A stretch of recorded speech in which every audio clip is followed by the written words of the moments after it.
আজকে কি ঘটনা ঘটেছে, কি হয়েছে? সকালবেলা থেকে বিভিন্ন বুথে পোলিং এজেন্ট বসতে দিচ্ছিল না, আমি এসে সব বুথে বসিয়েছি। এই করে যখন আমি 24 নম্বর বুথে এসেছি, এখানে একদল জিহাদি দুষ্কৃতী আমাকে তারা আটক করার চেষ্টা করে এবং চারদিক থেকে ঘিরে ধরে। আমার সিকিউরিটি ছিলেন, তারা আমাকে রেস্কিউ করে নিয়ে আসে। এখন এই পরিস্থিতি কি রয়েছে ওখানে? আমি চলে এসেছি। এখন পুলিশের ভূমিকা কি সেটা আপনারা জানেন, এখন অবধি পুলিশ গেছে কিনা আমি জানি না। কেন্দ্র বাহিনী ছিল? কেন্দ্র বাহিনী ভেতরে ছিল, 100 মিটারের মধ্যে ছিল। ঘটনা 100 মিটারের বাইরে ঘটেছে। প্ল্যানফুলি ওরা করেছে, গলিটা সরু ছিল, যেখানে একবার ঢুকে গেলে বেরিয়ে আসা খুব মুশকিল। সেখানে কি মানে ভোট লুট হতে পারে এরকম সম্ভাবনা মনে করছেন? আমি তো বলেছি তৃণমূল দুষ্কৃতীরা এগুলো করছে, আর পুলিশি মদত আছে এর মধ্যে। কোথাও অভিযোগ জানাচ্ছেন? আমি সেন্ট্রাল টিমে জানিয়েছি, যারা যারা নির্বাচন কমিশনে আমি অভিযোগ জানিয়েছি।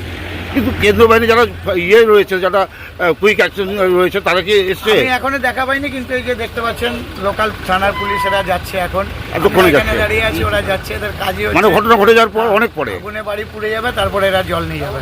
তো এটাকে কি মনে করছেন? এটা পুরোপুরি ব্যর্থতা তিনি এখানকার প্রশাসনের।